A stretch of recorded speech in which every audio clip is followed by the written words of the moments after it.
Yun, so magandang gabi mga kalapatids, no. So good news dahil yung kapares ni Cage 50 mga kalapatids ay bumalik. So ito na mga kalapatids, no. So nakadapo lang siya diyan kanina mga kalapatids pag-uwi namin. So nandito lang siya nakadapo. Pero si Cage 50 mga kalapatids ay wala talaga. So buti umuwi yung ibon ni Timax mga kalapatids na yung ibinigay niya sa atin dati. So ito bumalik. Pero si Cage 50 mga kalapatids ay talagang wala talaga. Pero sana bukas.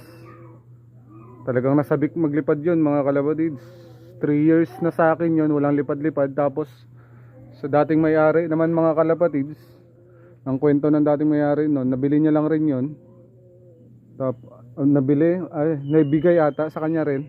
Kasi nalagaan niya na lang mga kalapatids, no.